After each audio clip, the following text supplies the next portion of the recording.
Pyalaya Sattaya Pyala, Pyalaya Sattaya Vigrahendriya Pranadhitama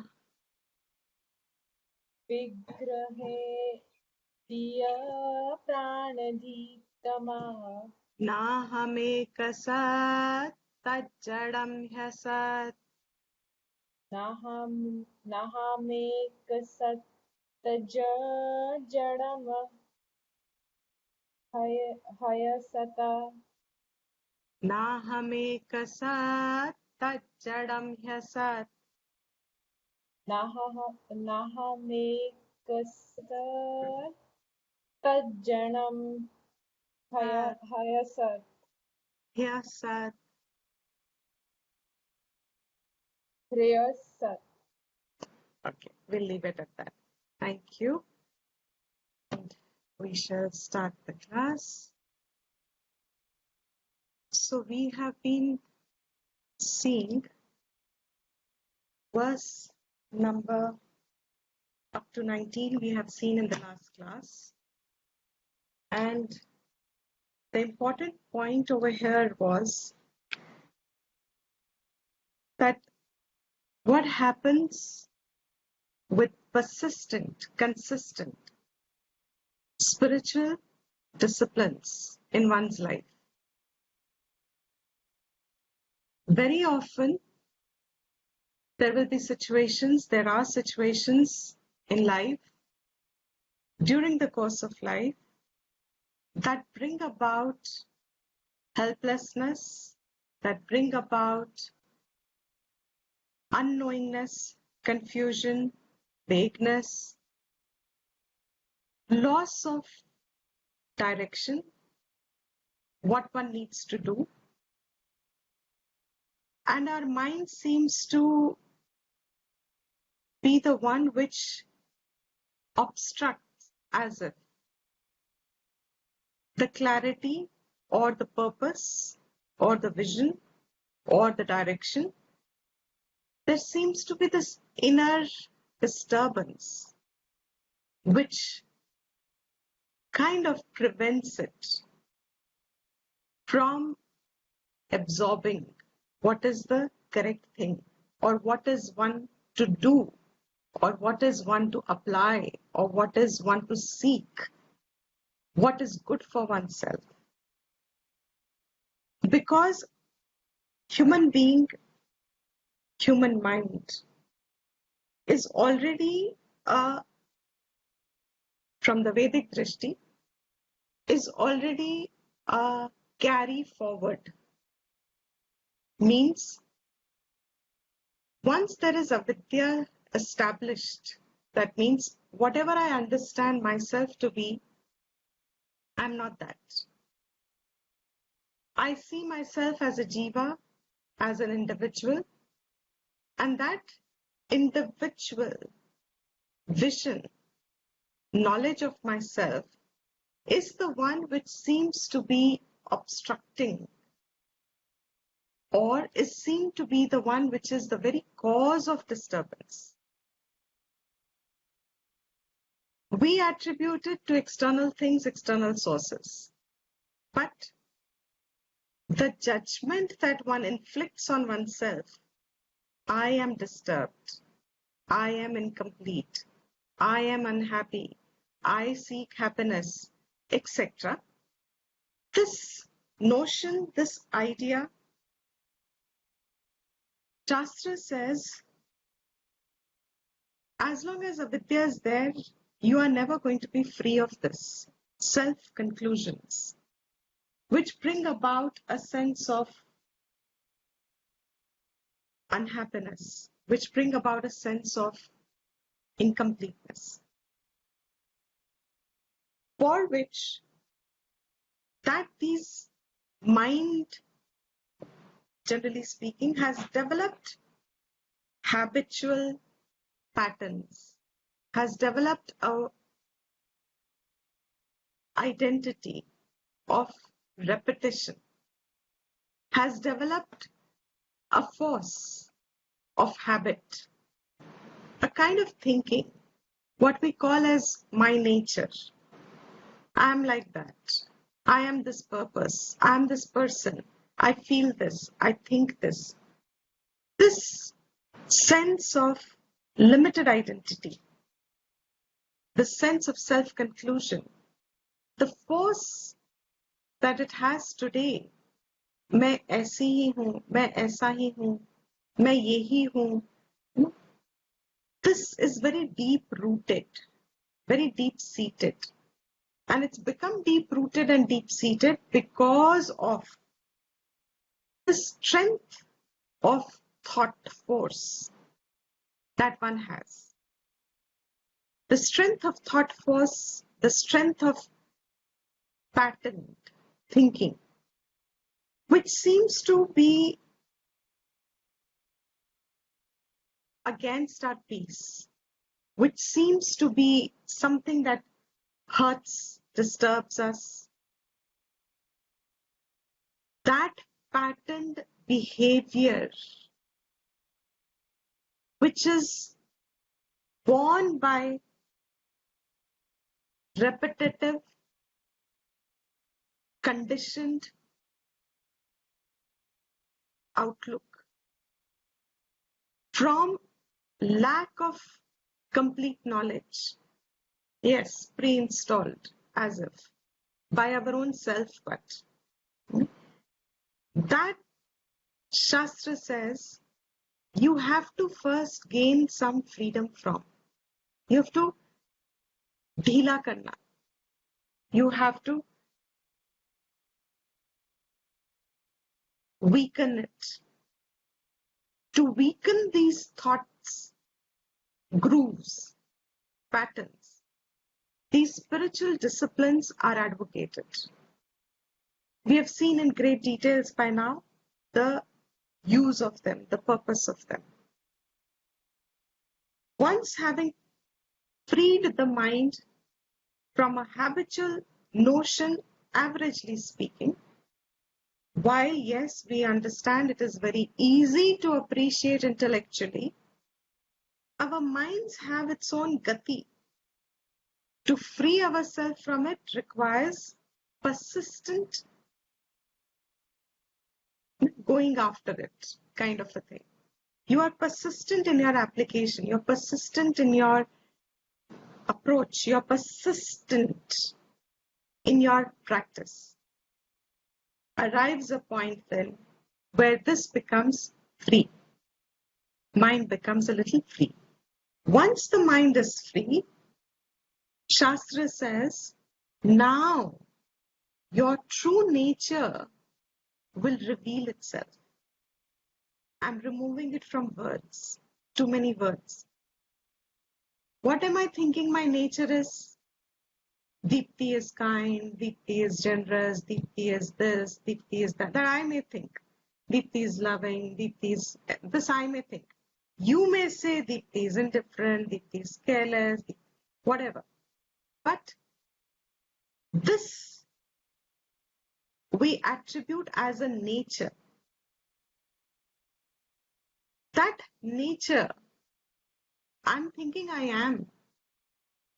Be careful. I am caring. I am loving. I am generous. I am kind. I am thinking. I am objective. I am thoughtful. I am angry. I am sad. All these are appendages to my I. I am के साथ जोड़ा हुआ है. And I can't see a distinction between the two.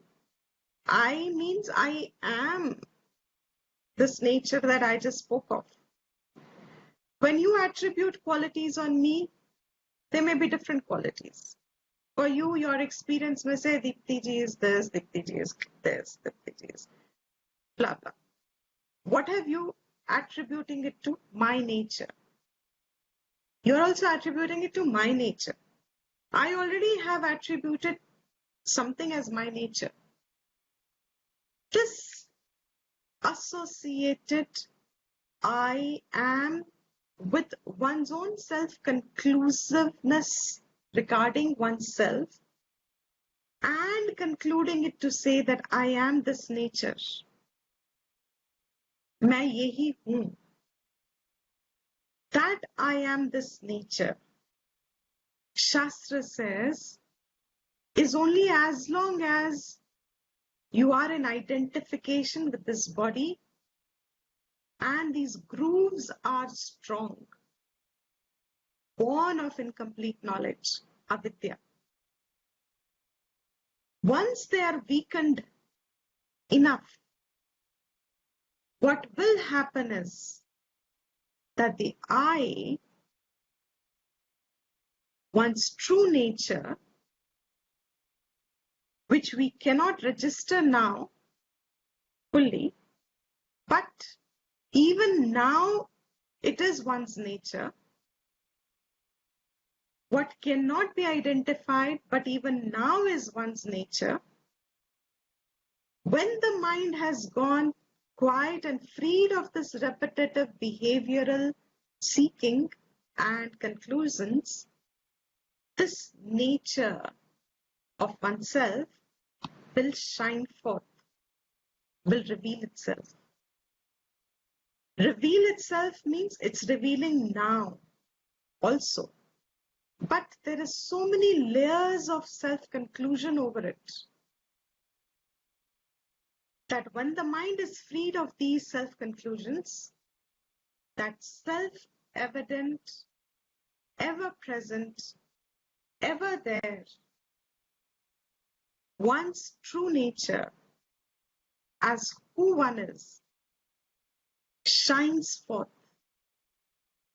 The best example is, if there is a light bulb, say in an old dilapidated house, not used for very long, has taken a lot of dust over it.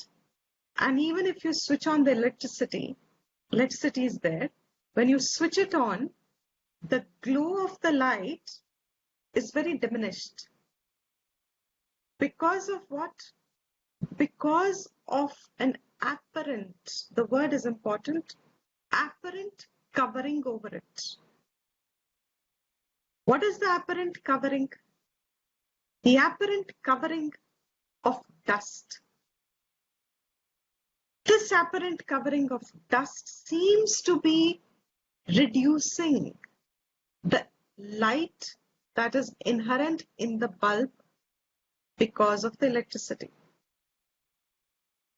It's dull. It's not totally hidden.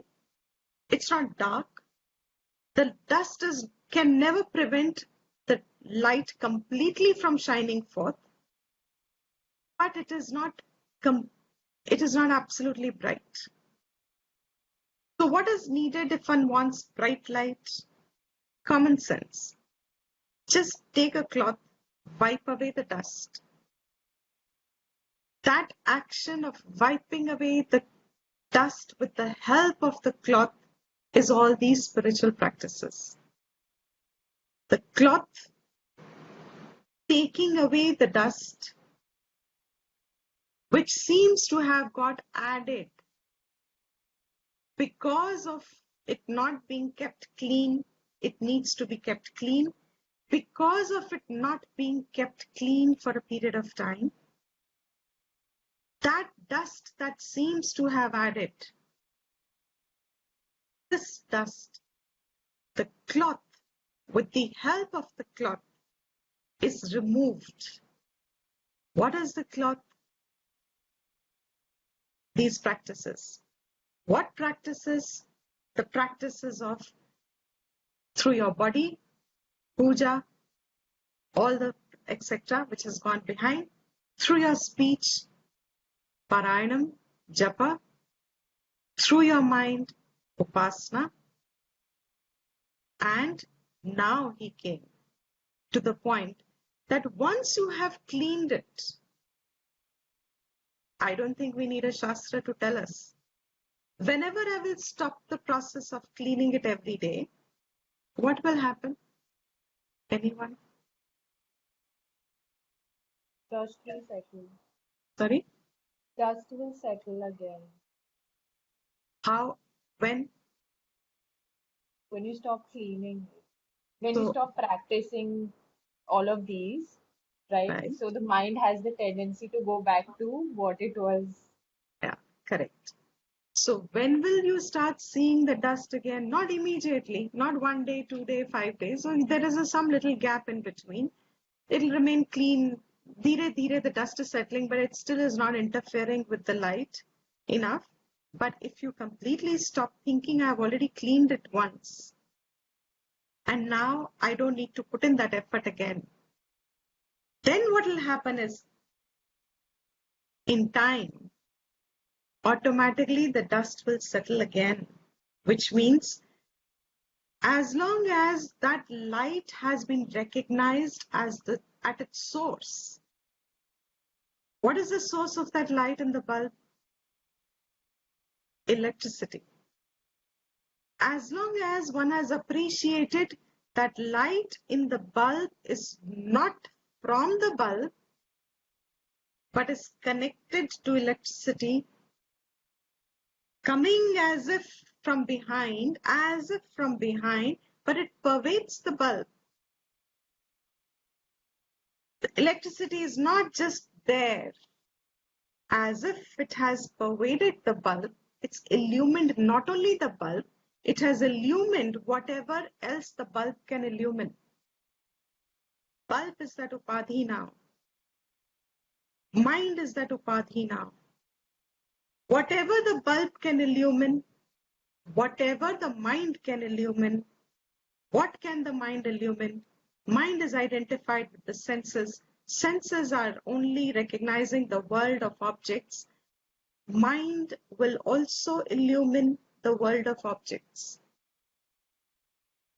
So now, as long as there is the practice going and the bulb is kept clean, the dust is not allowed to accumulate, what had happened? The light was shining from the bulb and illumining everything. But the minute I recognize the principle is electricity,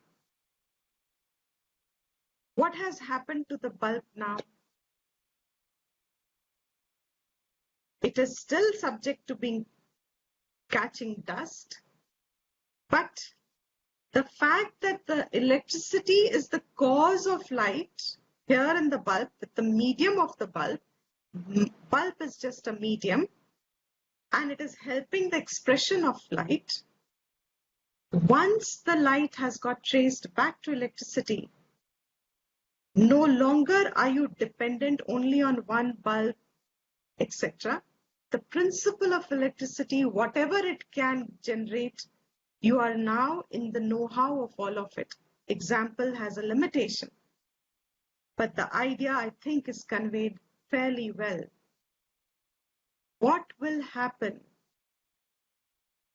Because of persistent cleaning, a time is there when the mind has become still, is pure, purified enough of this false notions that one has added on oneself, because of which the inner light, inner as if that source of knowledge today that I think my mind is thinking, this is my nature, this is who I am, this is the world of objects.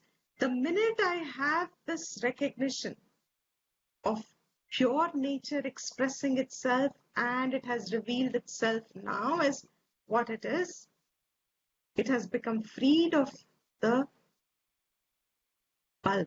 It has become freed of the upadhi of mind, etc. This is what Ramana has tried to say, and Shastra says this, that though the practices clean up the mind, purify the mind, but you cannot take it for granted that one-time effort will be enough. You may see some temporary, some wonderful, beautiful mind with all the nice qualities, but if the practice of keeping it clean is stopped at some point, without it having recognized its nature, then it will once again catch dust at some point because the source of light has not been identified. So through all the practices, the mind will take purity, but the mind is again subject to becoming affected by the world and interactions. And this affectation of the mind ceases completely, as if when the mind is destroyed.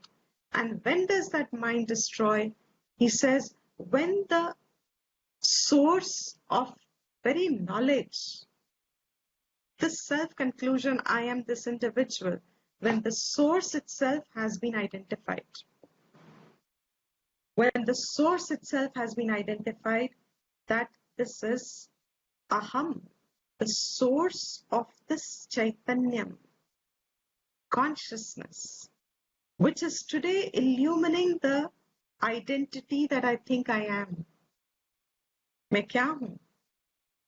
ये is illumined. This is illumined. And that source which is illumined, once this has come forth, shines forth, Ramana says here in the 20th verse now, which we are seeing,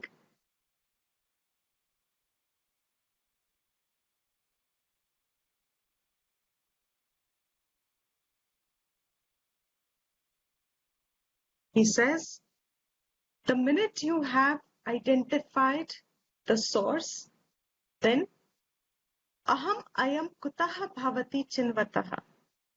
When you start examining, thinking, from where is this I thought getting its light from?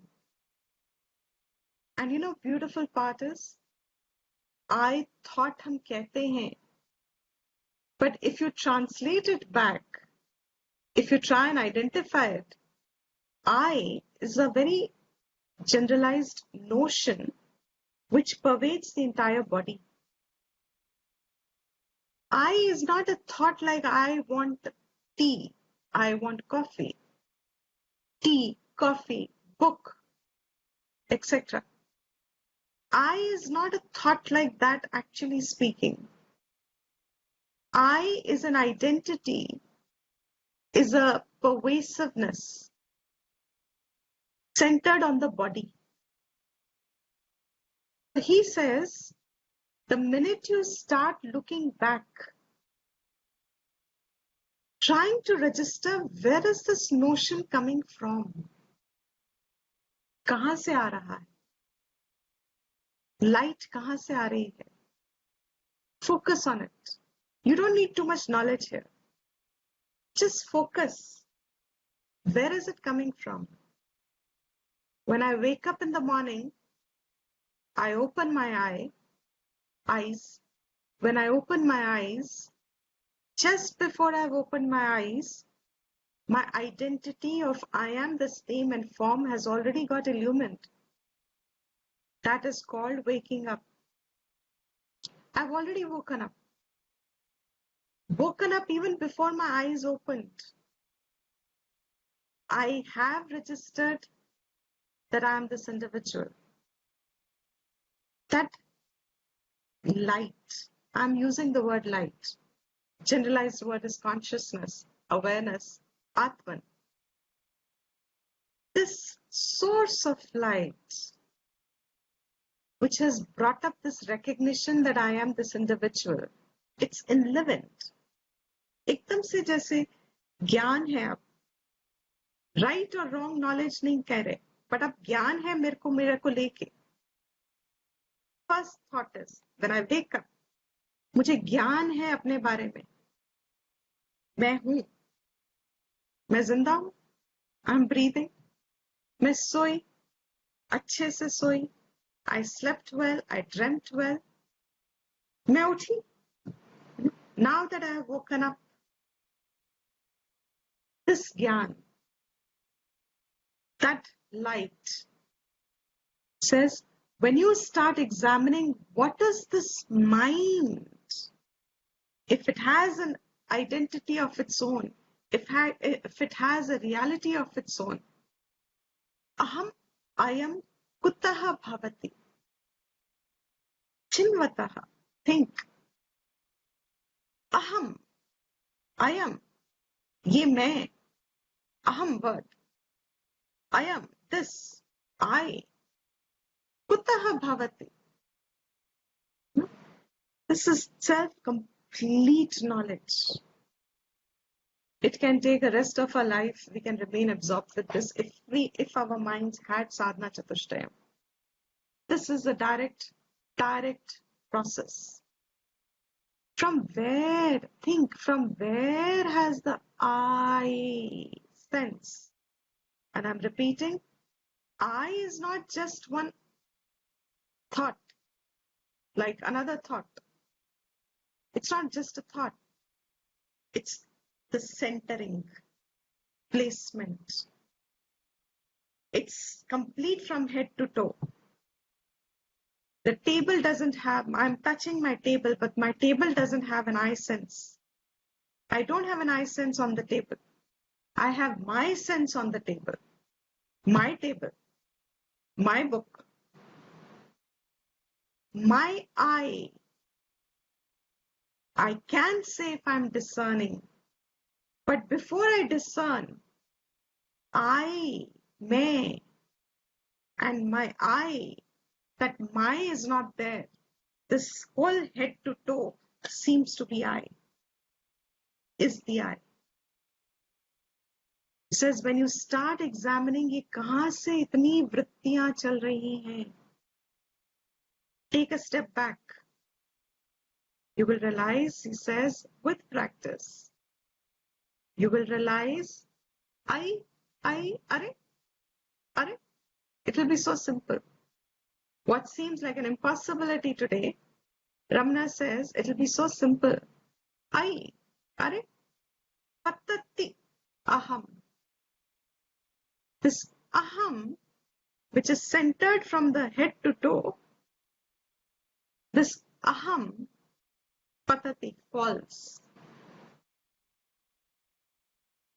When I start seeing the source of thoughts, mind. All mind had got reduced to aham. We saw that in the last class. When I just focus on where is this I notion getting its light from? Where is the bulb getting its light from? We know electricity after we were taught. It is consciousness, it is Atman, we are taught. But that teaching is still at a thought level. And what is illumining that thought? It's illuminated. But that thought purposes, just as that we said, the needle which helps to pick up another needle, a thorn. The purpose of this thought is, it's said that is Atman. The purpose is, this I notion is getting enlivened. How? From where? Where is the source of this light, which is telling me, I am born, I will die, a future attribution. I am born, I will die, I am this. When I wake up in the morning, there is this whole flood gate opened of knowledge. Right knowledge, wrong knowledge. Knowledge can be anything. But I have now a perception. That perception means I am now recognizing differences. I am seeing things. I'm hearing things. I'm smelling things. I'm touching things. I'm tasting things. I'm remembering things. I'm remembering what happened yesterday. I'm hoping tomorrow will be different. All this is begin to now happen. Aham aipatati aham nija vicharanam. When I start having the reflection, Ai patati. Are, this aham falls. Which aham falls? It should be very easy now, at least to intellectually capture it. This I that is centered from head to toe falls. But when that I falls, is the body fallen? Anyone? Yes, it falls. The body The will fall first. body also falls. How will the body fall? The physical body will fall, not the essence of it. The physical body falls because you stop identifying with the body at one point and you say that I'm not the body. So, but when I say falls means physically it disappears. No, Will it fall no, like that? no, no, no. So Correct. the thought will be that I'm not the body. Exactly, exactly. Not even not the body. The body will become one of the other things in the world. I will be seeing it as just another body. Like everyone else, this is also a body. But this I will, it's a, when you see it from Ramana's eyes, from Ramana's vision, or from our rishis, our Vedantic, Advaitic vision, or all those who have known their self, when you see it from their vision and their attempts to explain this to everyone who's identified in the body, with the body today as I, their language makes it look as if it's so simple because it is a very simple process, we trust. But where has the difficulty arisen? This identification is a very strong groove. What powerful है. It's a very strong groove is the right word. It's a impression. It's a very strong impression of I, centered from body, head to toe. Because it's the Upadhi is identified, mind is identified, I is identified with the hand, with the feet, with my ears, that my is not seen as distant like my table. My hand is not seen like my table. My hand is seen as I. So a prick on my hand, I am pricked. If there's a dent on the table, my language is table has got a dent. Table toot gaya. Table has got a scratch. If there's a blade that's run on the table, I will say table scratch. Okay, I'll feel bad because I have identified with the table, but I don't feel scratched. The table is so distant from me. Though it is mine, but it is distant. I don't feel the pain. But when the finger is scratched, I feel the pain. I feel I am in pain. Yes, the pain is a very beautiful sensation to preserve the body. I'm not going into the biological, physiological aspect of it. We are talking from the Vedantic standpoint. From the Vedantic standpoint, this body, though I am owning it, I don't have a distance from it. I call it my body. I am this body. This is what he says over here. Ahami nasha bhaji. Now he's going to say in 20th verse, Ahami nasha bhaji. Bhang ho gaya. Bhaji, bhang hona. Nash bhaji. Gone. Ahami. That, aham pe jo hamari dependency hai. When that is gone, aham taya sfurati. What happens is, when this body to toe aham is gone, nash ho gaya. He said mano nashaha is with aham vichar. In aham vichar, we have come very close to what that aham vichar is. Once this is recognized, the source is recognized, what will happen is Aham, aham, Purati. There'll be a Sfuranam. Sfuranam it's one of the most difficult words to explain in experience. Word can be explained. But Ramana says, aham, aham. There'll be a utpatti, jagaran, as if there is an evoking of aham, aham. Where Rit Swayam, in one's own Rit, that source now erupts as I. And what is the nature of that source? What is that real I? Parama, Purna, Sat. It is Parama. It is exalted. It is supreme.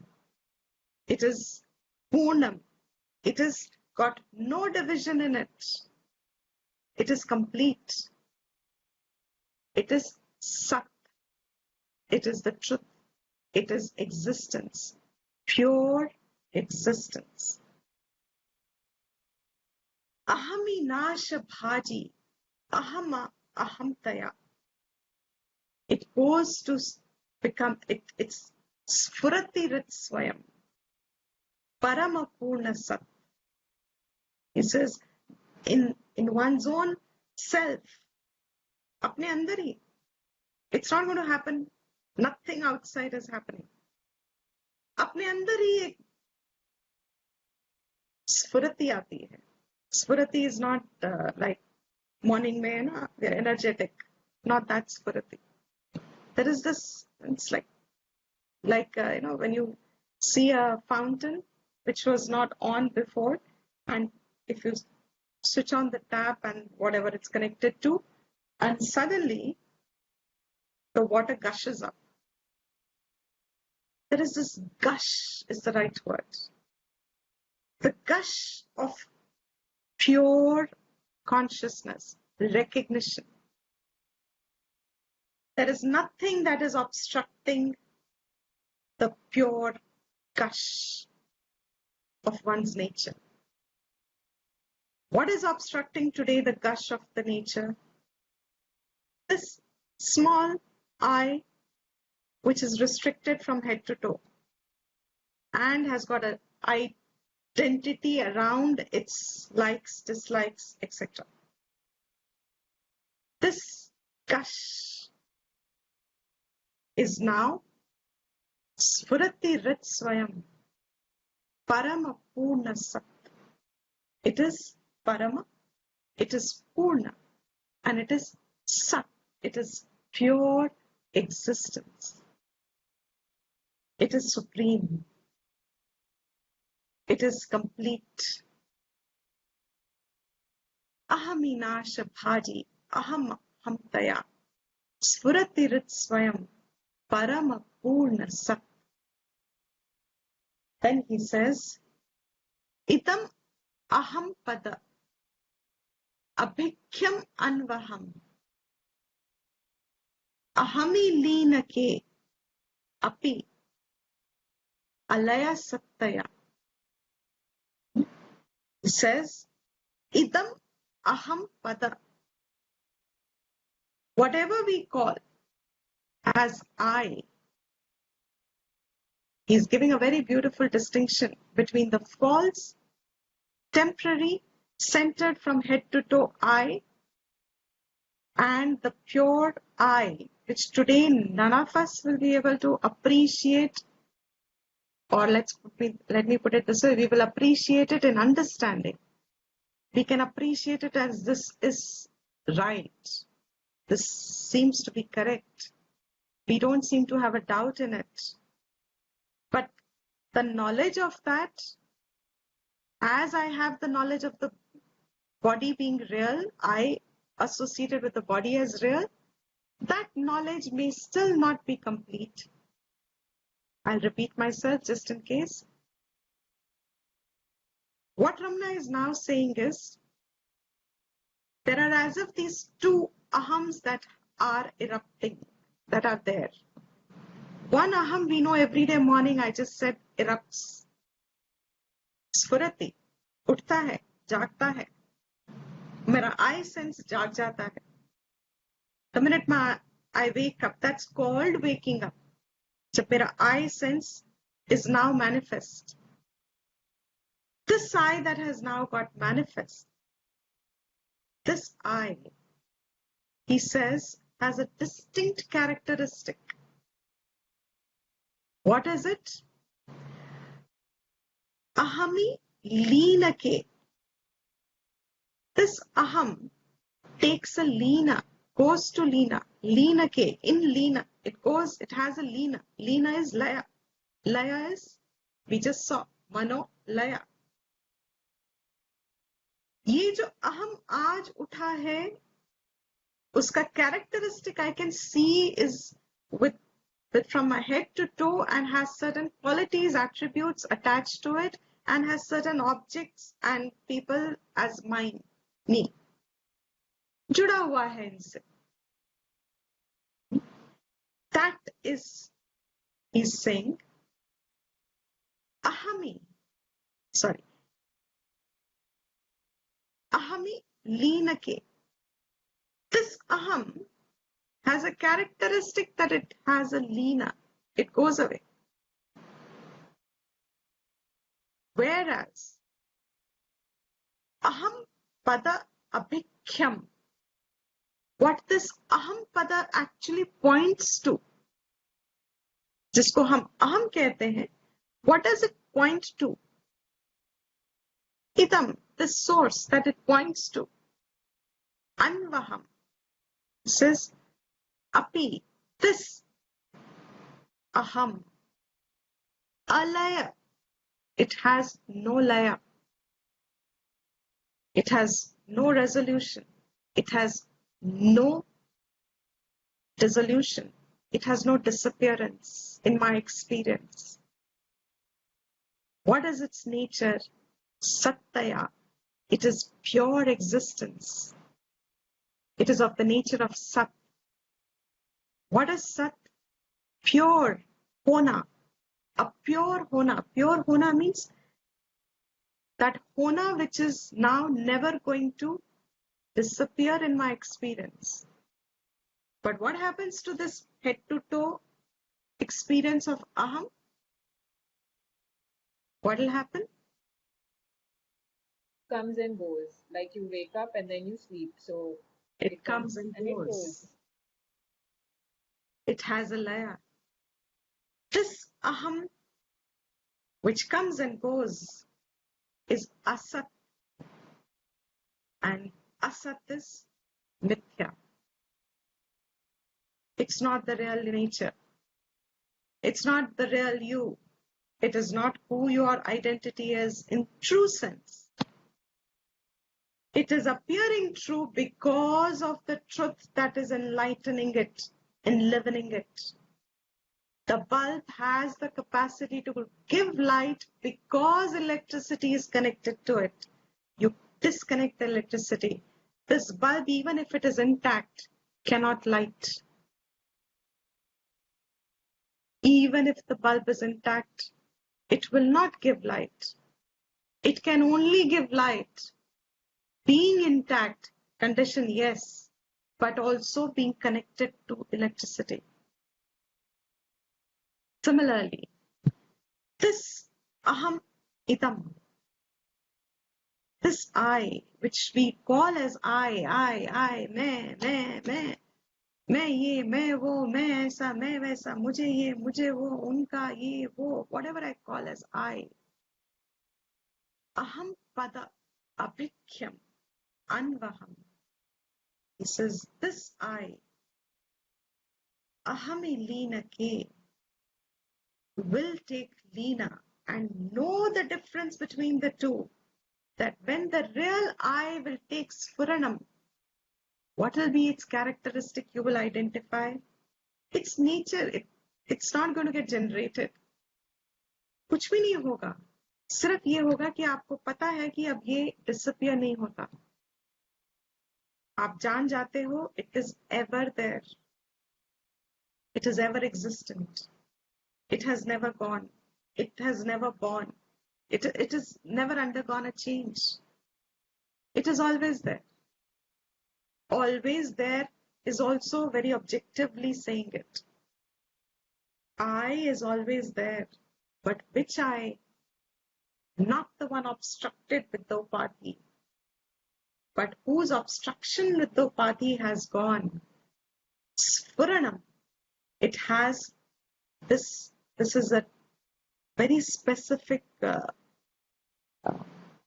Ramana uses this I Sfuranam in the Rit as that pointer and the indicator, which means avidya is destroyed completely, because that pure existence now is ever shining,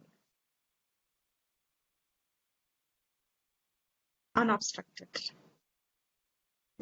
And this Sfuranam, again, because it's a word Ramana uses, people wanted to know what more would it mean? How will I identify? How will I know? In avidya, we would have all those questions.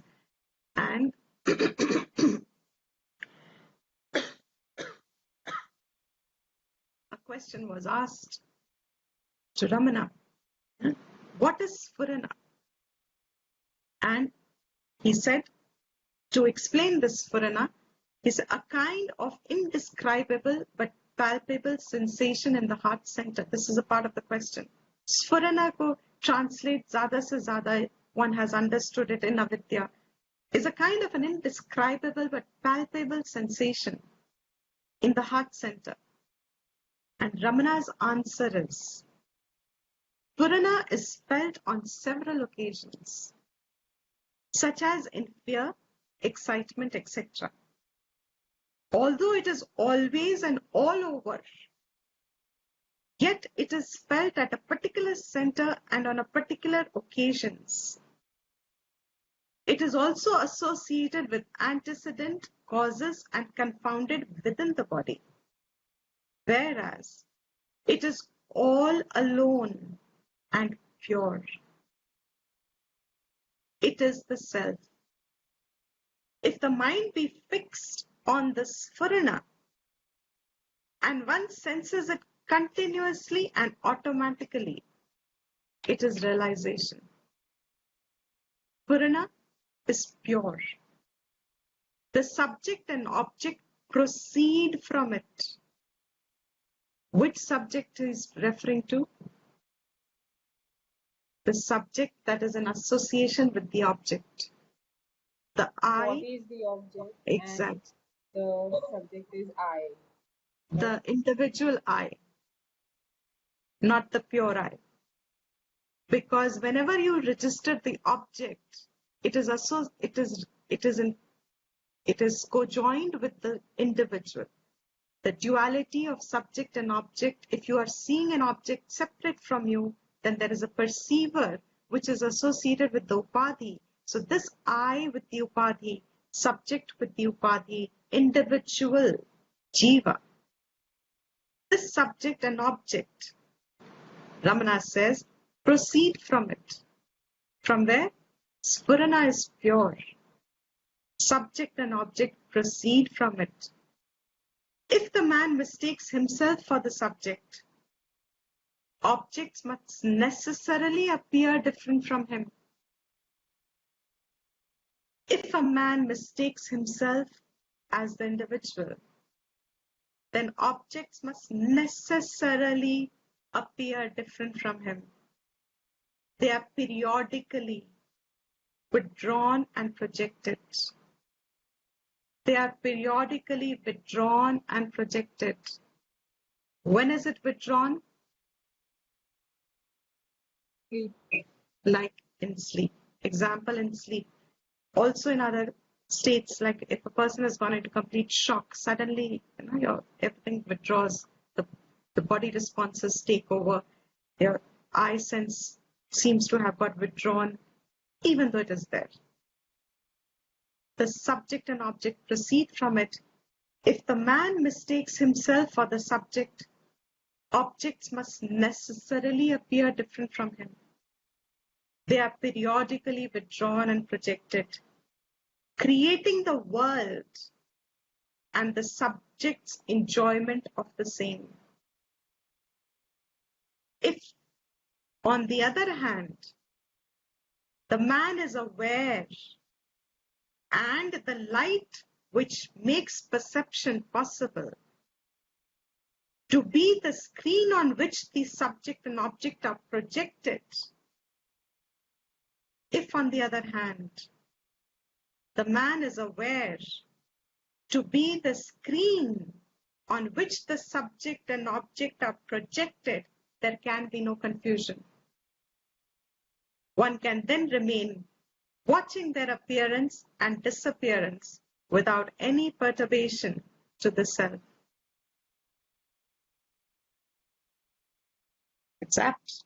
Nothing can get more clearer. Years and years and years of sadhana, maybe janmas of sadhana, and lot of anugraha, daivi anugraha, lot of, I don't know what to say. Well, Ramana, has this knowledge been so clearly brought to what is called self-realization? To what is it to live with self-realization? Is it possible? And when you see the way it has been explained so logically, so systematically, it just seems inevitable truth that who are you? As long as you believe the individual and you see this object outside of you, the screen is not registered. Subject I is seen to be the screen. I as in the subject head to toe. हमारे लिए यही screen है.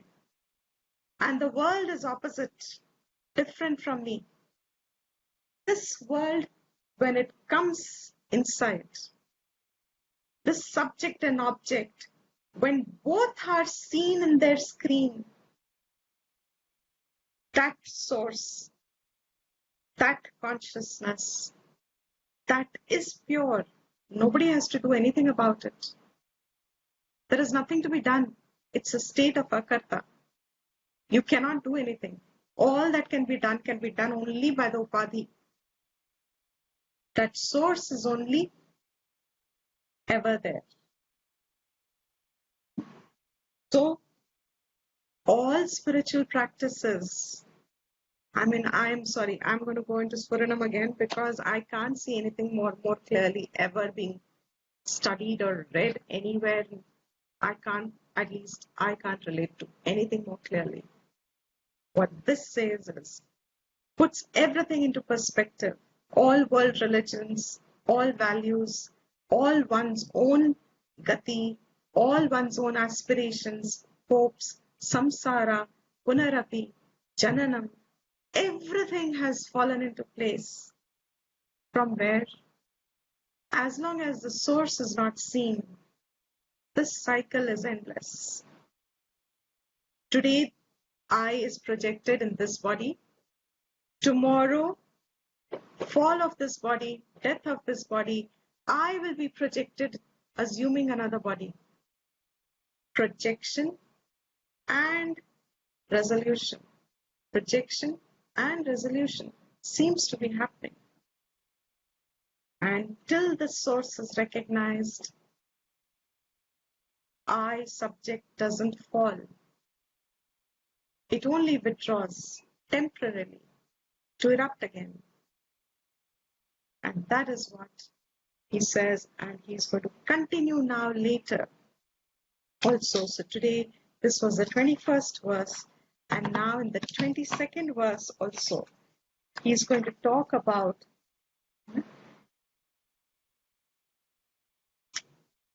now in the sense of negation. What is Sat? And he says that pure consciousness existence is Sat. Everything that subject and object has brought about together, emerged together, as long as that is seen, he'll say, appears Sat to us, but it is Asat. It is of the nature of 22nd verse, he's saying, It is of the nature of inertness. We'll continue tomorrow. We're here. If there's any question, any doubt, you can ask. Otherwise, isn't So, it? Deepti ji, in Tattva Bodha, right? We had done Madhyam Shariram, Madhya Pranaha. So, is that like the same? Absolutely. The next verse is going to be that. My prana, my sharira, that distance that actually is there, truly speaking. But we are today, I so जुड़ा हुआ कि हमें दिखता नहीं वो distance. Absolutely correct. Very good. Great connection. So we will continue next class. Will you chant, Divya? Yes, Deepti. ॐ सर्वेषां स्वस्तिर्भवतु सर्वेषां शान्तिर्भवतु सर्वेषां पूर्णं भवतु सर्वेषां मङ्गलं भवतु सर्वे भवन्तु सुखिनः सर्वे सन्तु निरामया सर्वे भद्राणि पश्यन्तु मा कश्चित् दुःखात् भवेत् ॐ स्वस्ति प्रजाभ्य परिपालयन्तां न्यायेन मार्गेण महिषाः गोब्राह्मणेभ्यः शुभमस्तु नित्यं लोकाः समस्ताः सुखिनो भवन्तु काले वर्षतु पर्जन्यः पृथिवी सस्यशालिनी देशोऽयं शोभरहितः ब्राह्मणाः सन्तु निर्भयाः ॐ शान्ति शान्ति शान्तिः Thank you everyone. Deepti ji, Yes. pranam. Pranam. Thank you very much. Thank you, ji. Thank you. Yes, Anjali ji.